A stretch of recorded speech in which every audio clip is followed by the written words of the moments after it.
ada kendala juga, ada permasalahan, ada problem juga. Kalau misalnya orang yang tidak berilmu, tapi dia berpenampilan ilmu, akhirnya diyakini oleh orang lain untuk dia berilmu.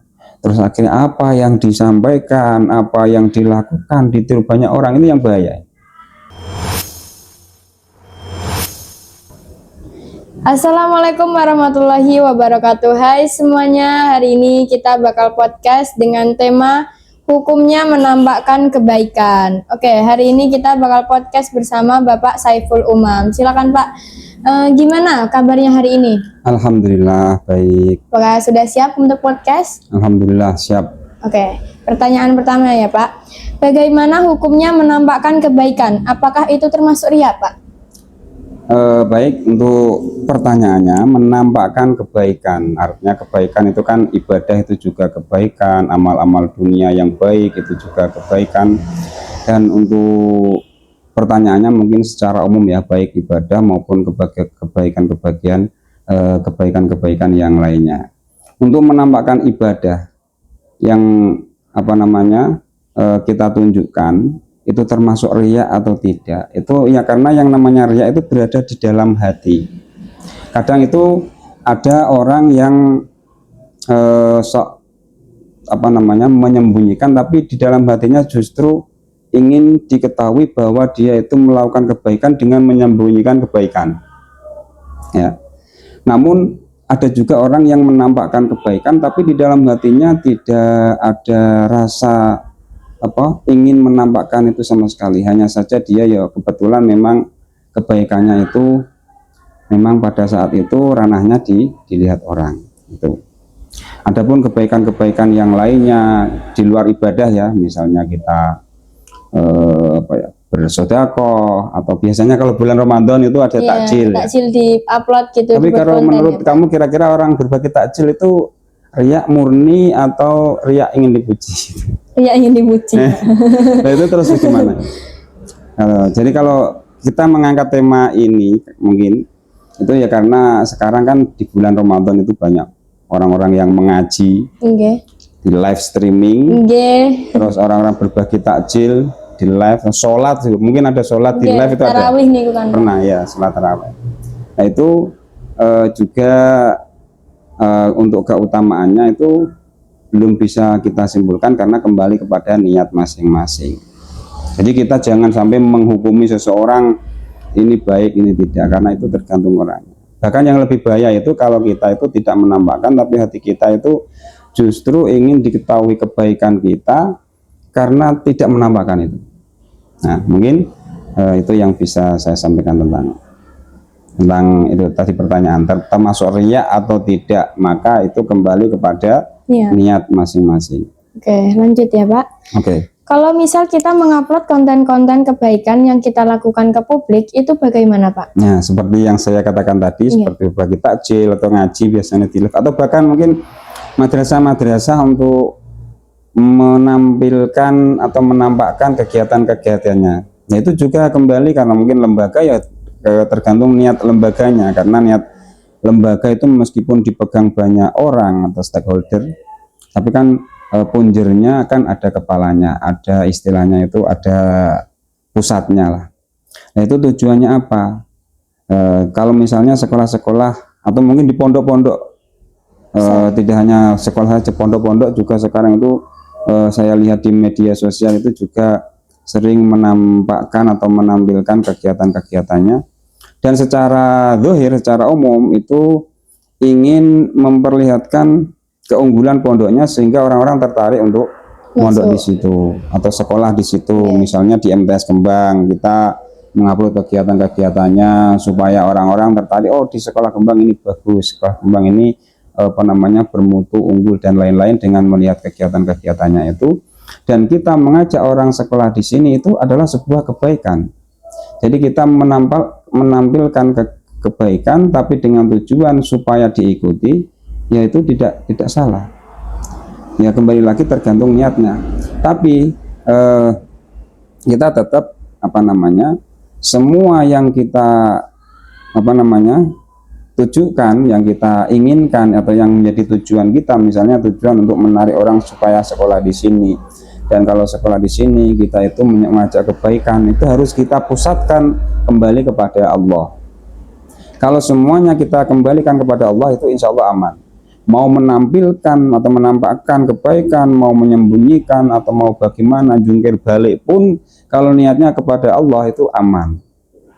Tapi itu kalau kita lupa, kita misalnya melakukan kebaikan yang memang tujuannya itu ya dapatnya itu, misalnya kita berbagi atau sedekah, tujuannya kita untuk dipuji orang, ya kita dapatnya ya dipuji orang itu, nggak dapat apa-apa, ya dapatnya ya imbalannya ya kamu dapat pujian dari orang.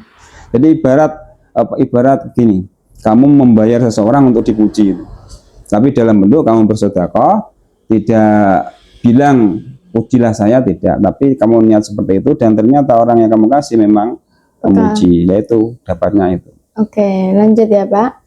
Kalau misal orang berilmu tinggi, ada seorang kiai tapi tidak menampakkan keilmuannya, itu bagaimana Pak? Oh iya, kalau masalah itu saya teringat cerita santri yang mondok di Lirboyo itu.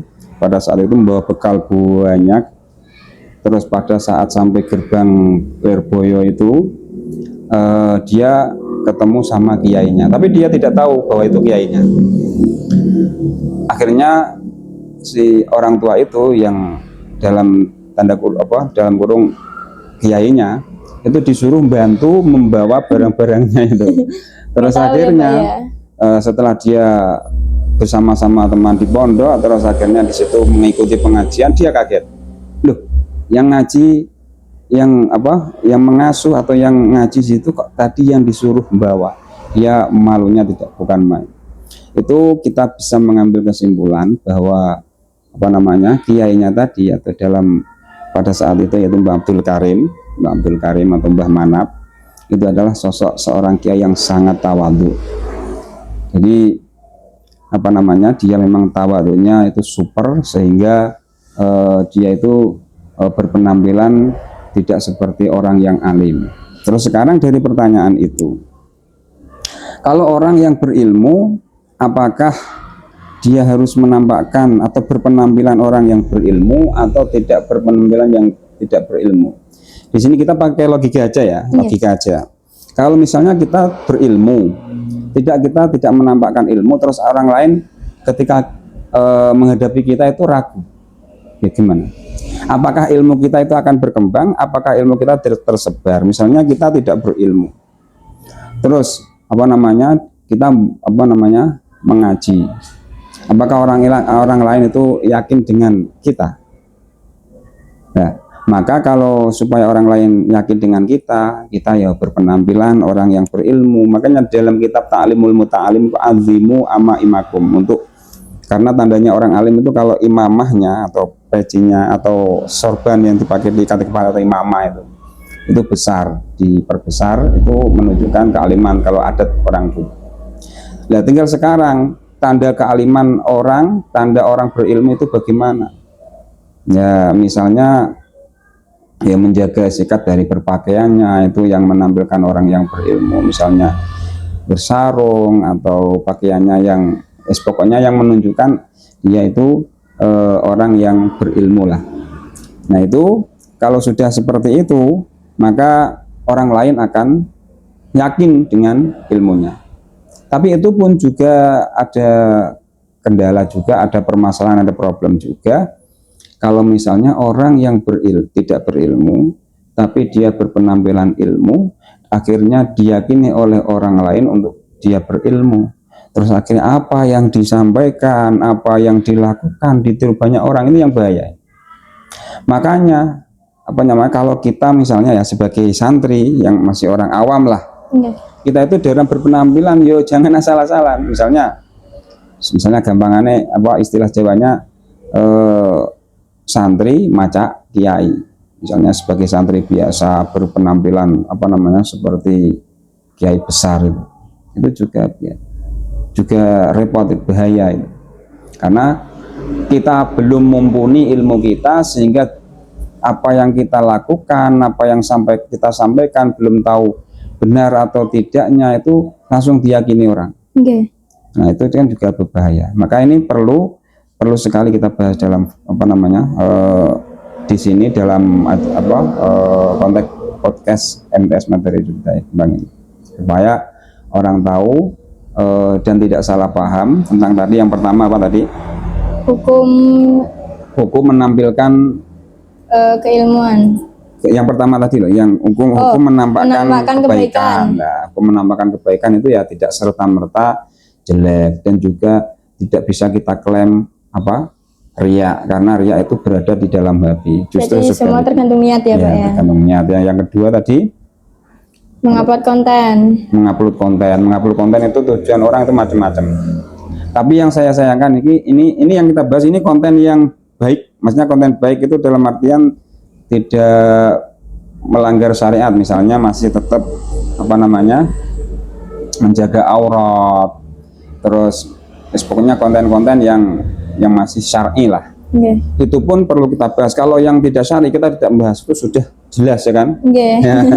Sudah jelas itu. Kalau yang syar'i ini yang baik-baik kita tampilkan, misalnya kita menampilkan ngaji dan lain-lain, kita upload ke konten supaya untuk kita dilihat orang, saya ini orang baik. Itu tergantung niatnya. Kalau niatnya kita itu untuk mengajak orang lain untuk tertarik untuk ikut kita, itu kan juga mendapatkan kebaikan. Bahkan ketika kita mengajak orang lain untuk berbuat baik, maka kita akan mendapatkan pahalanya perbuatan baik kita dan pahalanya perbuatan baiknya orang yang mengikuti kita. Kalau mengikuti banyak orang, kita di like 1000, di like 1M, dia mengikuti kebahagiaan kita semua, berapa total pahala yang kita dapat? Tidak terhitung ya, Pak. Jadi misalnya kita sholat di rumah atau di masjid, itu baik yang mana ini ya tergantung. Kalau misalnya dengan kita sholat di masjid terus akhirnya orang-orang tertarik, masjidnya ramai, terus orang-orang juga ikut ke masjid, itu kan berarti kan juga baik. Begitu juga demikian kalau kita semua berpikiran tidak mau riya, kita sholat di rumah saja, akhirnya masjidnya kosong.